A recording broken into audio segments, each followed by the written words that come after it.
বৃহস্পতিবার আমি আমার মনের ভক্তি দিয়ে মা লক্ষ্মীকে পুজো করার সাথে সাথে একটু পাঁচালি পাঠও করে থাকি। তবে এইসব করতে গিয়ে আমি আমার সংসারের কাজকর্ম কোনো কিছুই অবহেলা করতে পারি না। তাই দুটোই একসাথে কিভাবে অ্যাডজাস্ট করে করি সেটাই না হয় আজ আপনাদের সাথে শেয়ার করলাম। আমি কাজল, ব্লগ বাই কাজলের নতুন একটি ব্লগে বড়দের প্রণাম জানাই আর ছোটদের স্নেহভরা ভালোবাসা। আর এই শীতে আশা করি আপনারা খুব ভালো আছেন, আমিও ভালো আছি। উঠে পড়েছি সকাল সকাল, এখনও যদিও রৌদ্র ওঠেনি। সকালে উঠে ব্রাশ করে নিচ্ছি, এখন 4:45 বাজে। যথারীতি আমি ওয়াশরুম থেকে এসে আমার জামা কাপড় চেঞ্জ করে নিয়েছি, নিয়ে ব্রাশ করে মুখটা ধুয়ে একটু জল খেয়ে নেব, তারপর চলে যাব রান্নাঘরে। আপনারা হয়তো অনেকেই এখনও ঘুম থেকে ওঠেননি, আবার হয়তো অনেকে উঠেও পড়েছেন। আজকে বৃহস্পতিবার একটু তাড়াতাড়ি উঠতে হয়। অন্য দিনগুলোতে 5টায় উঠলে হয়ে যায়, আজকে 4:30 4:45টার মধ্যে উঠতেই হয়, নইলে না বন্ধুরা অ্যাডজাস্ট করা খুব মুশকিল হয়ে পড়ে। আর উঠে যথারীতি সমস্ত লাইটগুলো জ্বালিয়ে দিয়েছি, দিয়ে আমি আমার মুখটা ধুয়ে জল একটু খেয়ে নিচ্ছি, কারণ আমার কিছু হেলথ ইস্যু আছে, তাই আমাকে এইসবের ফাঁকে ফাঁকে খাবার দাবারও কিছু কন্ট্রোল করতে হয়। তো চলুন এবার রান্নাঘরে যাওয়া যাক। সবজিটা কালকেই কেটে রেখেছিলাম, বেগুন ভাজা করব, তাই এই যে বেগুনটা তেলের ওপর দিয়ে দিলাম।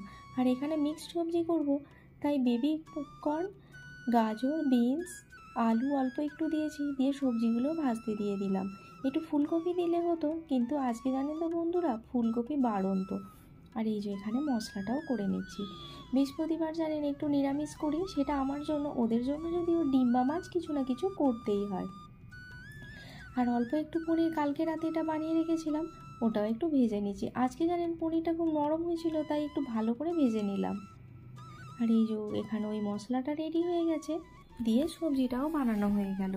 আর এরই ফাঁকে ফাঁকে আমি সোনার ড্রেস, ওর বাবার ড্রেস দিয়ে এসেছি, সোনার জন্য জল গরমটাও বসিয়ে দিয়েছি, যেমন রোজকার হয় সকালের রুটিন। যথারীতি ওদের দুজনকে টিফিন বক্স প্যাক করে স্কুল পাঠিয়ে দিয়েছি, একজন অফিস চলে গেছে। এরপর ভাবলাম বাসনগুলো আগে ধুয়ে নিই। তবে হ্যাঁ, বাসনগুলো জানেন ওরই ফাঁকে ফাঁকে আমি মেজে বেসিনের মধ্যে রেখে দিয়েছিলাম। চলুন, বাসনটা ধোয়া হয়ে গেছে, এরপর আমি বিছানা গুছিয়ে নিই, কারণ আজকে খুব তাড়াতাড়ি স্নান করতে হবে, তারপর পূজাও করতে হবে। আর আজকে তো বৃহস্পতিবার, জল ছাড়া সকালে কিছুই খাই না।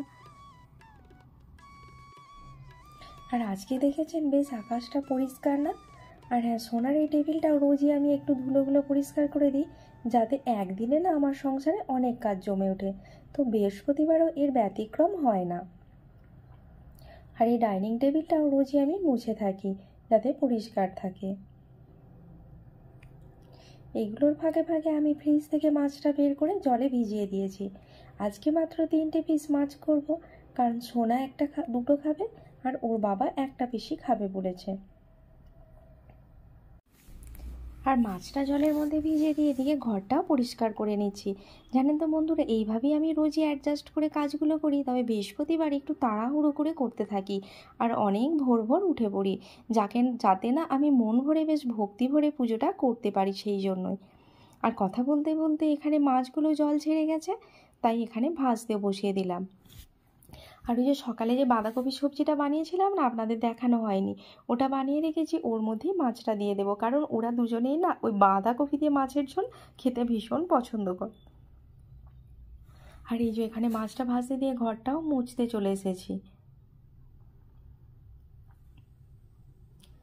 জানেন তো বন্ধুরা, আমার শ্বশুরবাড়িতে পুজো হয়, কিন্তু সেই রকমভাবে হয় না, সেই জন্য ভালোও লাগতো না, কিন্তু এখানে আমি আমার মনের মতো করে পুজো করতে পারি।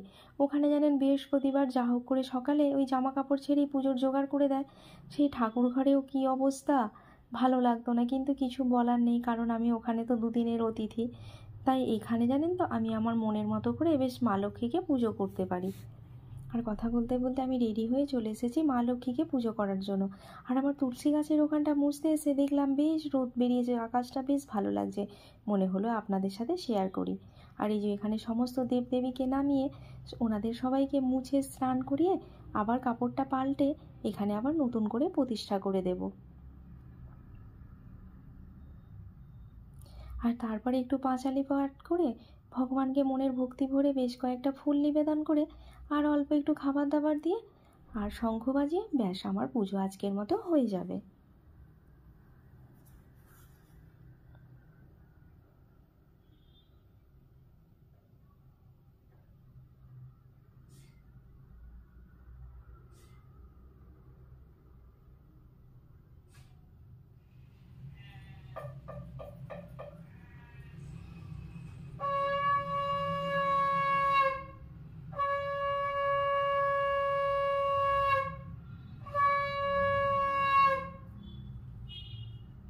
আমার মন্ত্রবিহীন ভক্তি ভরে পুজো কেমন হয়েছে আপনারা অবশ্যই কমেন্ট করে জানাতে ভুলবেন না।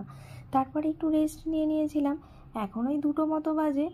একটু ঘুম থেকে উঠে তারপর চলে এসেছি সংসারের আরও কিছু কাজকর্ম করার জন্য।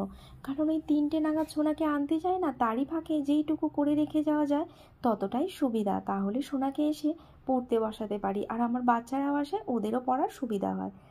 আর কথা বলতে বলতে জামা কাপড়গুলো উঠিয়ে নিয়ে এখানে চলে এসেছি বাসনগুলো গোছাতে। আমার রান্নাঘরটা খুব ছোট, তাই একটু অ্যাডজাস্ট করেই চলতে হয়। আর জানেন তো, আমি অ্যাকোয়াগার্ড থেকে জল একেবারে সব বোতলগুলো ভরে নিই, যাতে বারবার না অ্যাকোয়াগার্ডটা অন করতে হয়।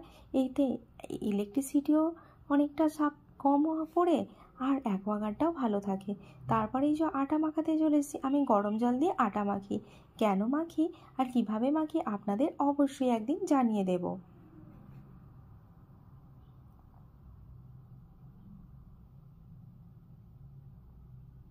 আটাটা মাখা হয়ে গেছে, এরই ফাঁকে আমার অ্যালার্ম বাজছে, এখন 3টে বাজে। তো রেডিও হয়ে নিয়ে তারপরে দেখলাম হাতে একটু টাইম রয়েছে, তাই মনে হলো কালকের আনা ফলগুলো একটু তুলে রাখি। কালকে জানেন বন্ধুরা, এই আঙুরের ঝাঁকটা কিনেছিলাম, এটা 2 কিলো ওজন হয়ে গিয়েছিল জানেন। আর কয়েকটা কমলা লেবু, কয়েকটা কুল, কয়েকটা জামরুল আর একটা পেঁপে, ব্যাস কালকে এগুলোই কিনেছিলাম। কালকে তোলা হয়নি, ভাবছিলাম আজকে সোনাকে স্কুল থেকে নিয়ে এসে তুলবো। তো তারই আগে দেখলাম একটু টাইম আছে, তাই তুলে নিলাম।